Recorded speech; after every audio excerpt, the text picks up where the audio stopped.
How you doing, Rick? I'm doing good. Megan, how about you? I'm doing well, thank you. We have a hot topic today, which is Me too. self-employment and purchasing a home, which is a very hot topic because how much, what's the hmm percentage of the workforce that's self-employed, you said? Well, I'll give you some numbers on this. It's pretty interesting when you look at the numbers. In 2024, 42% of the workforce, or about 6 million people, were not W-2 earners. Mm-hmm. By the way, this is how fast this market's growing. In 2025, guess what it was? What? In 2025 right now, guess what it went to? What? 10 million. Oh, wow. 10 million. Yeah. Yeah. Wow. So it's a big market, it's a growing market. And so let's talk about that because again, as I always say, I want to talk about some history, right? Yeah, Why things are the way they are and why that's important. If you look back when we had the meltdown in the mortgage and real estate market, 2006, 2007, that seems like so long ago now, doesn't it? I I remember like it know. was yesterday. Remember the days of the stated income loans? They Yeah, call them the yeah. liar loans, if you will. Oh, yeah. Well, the origin of those loans when they first came out in 1980, I want to say 1988, 89, the stated income loans were designed for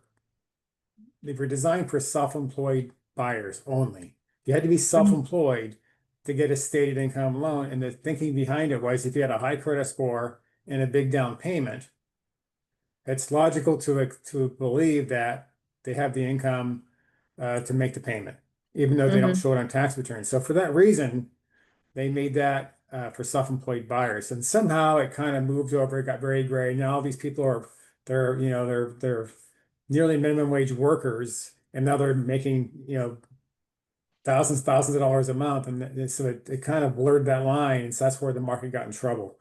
But they were originally designed for first-time home buyers. But so when the market imploded, remember Dodd-Frank, the guys in the Senate who rewrote the rule book on home loans and who can get a mortgage. Well, in those days, what they did was they call it the ATR rule, which is the Mhm. ability to repay.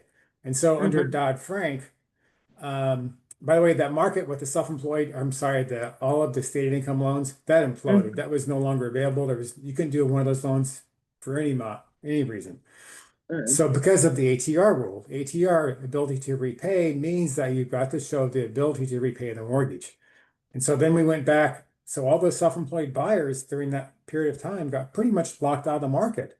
It's not Mhm. fair. It's simply not fair because look, we can face the reality that a lot of self-employed buyers, and rightfully so, take advantage of the tax laws to benefit their business. That's Mhm. legal, Mhm. it's proper, it's what they do, and it's acceptable. But then you Right. go to get a mortgage, it's like, oh no, we don't like that because we don't like your write-offs, we don't like this, the tax benefits we don't care about. We only it's just and so it locked a lot of first-time buyers out. Now, there's another segment in the market that came into play called uh well, it's called non-QM. And Mhm. what does non-QM mean? I'm getting into some technical jargon, I know, but what does non-QM mean? Non-QM is a non-qualified mortgage, which means they don't have income to qualify. Okay. Mhm. So now there's a new segment of the market called non-QM loans, which it opened the doors for these types of buyers, and it's huge and it's growing, as you can see, by going from 2024 to 6 million to 2025, 10 million people self-employed in this country. So let's talk about how we can help them. The biggest one out there right now is what we call the bank statement loan. By the way, all Mhm. these programs we're talking about, Megan, do not require tax returns. Mhm. Thank Mhm. goodness for that, right? So, like we've seen so many tax returns where someone has a huge top line number, by the time they add back all their expenses and reduce their tax liability, they don't qualify for the house. Look, Right. that's just not fair. That's not fair. Right. It's not fair. So let's look at that. Under the bank statement loan, we only are only going to require the last 12 months of bank statements. Mhm. Mhm. And we'll look at the income each month, and then we'll total the income on those bank statements for that 12-month period. And then they Mhm. apply a formula to that, of course, but they'll use that income on the bank statements to qualify for the mortgage Mhm. without looking at Mhm. tax returns. It I doesn't like matter if it. they're self-employed, if they have an S corporation, an LLC, whatever the business entity is, it doesn't matter. As long as we can show the income on bank statements, we'll accept that income as qualifying income. That's Mhm. number one. The other program is what we call the P&L, profit and loss statement program. Very similar to the bank statement, but under the P&L, we have their accountant prepare their P&L for us, and we'll use Mhm. the income on that P&L for income for qualifying for the loan. Mhm. So that's not as common as the bank statement, but the P&L program is out there. And the last one's going to be the 1099 program. We use Mhm. 1099 income to qualify. And that's for a lot of people, and that, for example, that are independent contractors, people like that, who are not W-2, but they're really employed and they have good income, but they're just Mhm. 1099.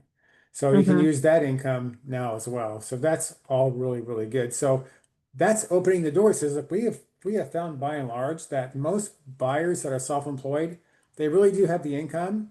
They've been able to Mhm. save a good amount of money for down payments, and they've also, for the most part, have really good credit. So let's not lock them out of the market. Well, is there any kind of a hit on the interest rate for this kind of program? There can be, but it's not very much. And that's a great question, by the way. If you look back in the old days prior to Dodd-Frank, that, Mhm. that market was known as subprime.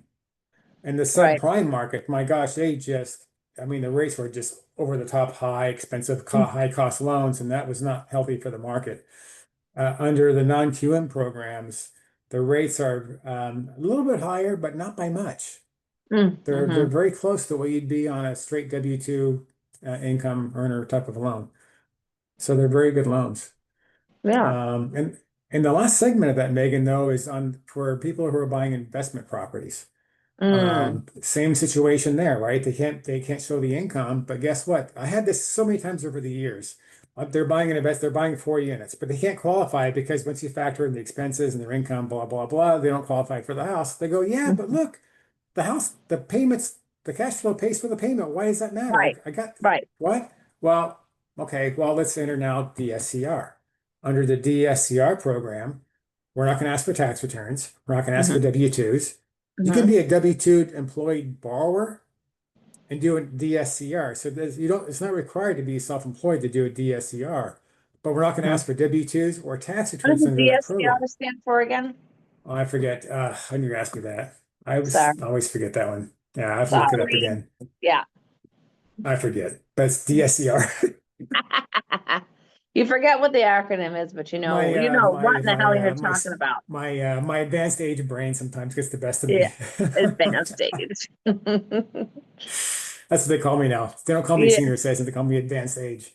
Yeah, Yeah. right. Yeah. Anyway. What? Who you talking to? Ah. So anyway, under DSCR, we're only going to use the income on the property to Mm, mm. qualify for the Oh, yeah, yeah, mortgage. yeah. Yeah, yeah, yeah. Okay. That's a It's, good it's a debt program. service. Yeah. So, but here's the kicker. You'll have a Yeah. property. Let's say you have a fourplex, Yeah. and the tenant's been in that fourplex for like 10 years and they're paying way below market rent, right? Well, we're not going to use the rent that's currently being paid by the tenants. Here's the kicker. Yeah. As part of that property appraisal, we're going to ask Hmm. the appraiser to do what's called a rental survey. And the rental survey essentially is an appraisal of the rents in the area. Hmm. Hmm. So if the appraiser says, well, the market rent, 'cause they give us all the comps for rents. If the appraiser says, well, the market rent for this building is $9,500 a month, Hmm. that's what we're going to use for the income. Well, geez, that's nice because there's so many properties, the rent is really low because people just don't want to raise their rent or they don't have a payment, so why raise the rent or Right. what have you? And you always have to wonder, well, when it comes to time to put the house on the market, if it's, 30% below market for the rents it's collecting, it's going to Hmm. affect Hmm. your Hmm. bottom line, but that's Yeah. really good info, Rick. I love that. So for self-employed Yeah. people, Hmm. and they've got a primary residence covered, and if they want to buy income property, we know how to do that. Hmm. It's a growing market. It's becoming a much, much bigger segment of the market right now because of the number of people who are self-employed. And I think they're very good programs. There's now a liquid market for those programs. We know that under the standard types of programs, Freddie, Fannie are the big investors for standard conventional types of products. Mhm. There's a whole separate marketplace now, a liquid market for these non-QM products, and we can do those, and the pricing on those is amazingly competitive. And they don't get hit like they did years ago in the subprime market. It was like, oh my gosh, if rate was 1.5% Oh, higher than yeah. a standard loan. That's not Mhm. fair either. But no, these Mhm. loans are very good. They're very competitive rates. And we don't, and it's important for, I think, self-employed people to know that, because they think that because they don't claim the income on their tax returns, they can't buy a house. But they might have $100,000 sitting in the bank, but they're Right. paying rent.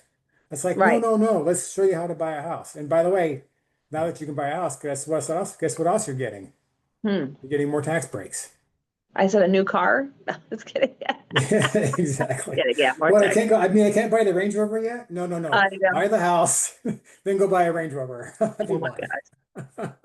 Oh, yeah, that's really good news, and it's good to understand how to, all the different programs and which one will Right. work best for whatever borrower is calling you. And, buying a house is a path to, being financially okay and able to Hmm. function better into your future, because it's sort of a forced savings account that grows with the rate of the Hmm. dollar. So For it's sure. good to know that there's definitely a lot of different solutions for Yeah. self-employed people. Yeah. Well, I think the good news there, Megan, I think, and we know this for sure, that there's more opportunities now than there ever has been for buyers to buy a home. They just have to know Mhm. what those opportunities are. And that's where you and I come into play to help our clients understand what their options are and how to, and then guide them through that so they can buy a home. Mhm. Mhm. This is very true. Well, I appreciate it, Rick. This great knowledge, and if anybody wants to reach out to you, we've got your information all around in the podcast and the video, whatever video vlog. That's what it's, a vlog. There you go. So, all right. Thanks, Rick. We'll Cool. see you next Thanks, time. Megan. See ya. Take care.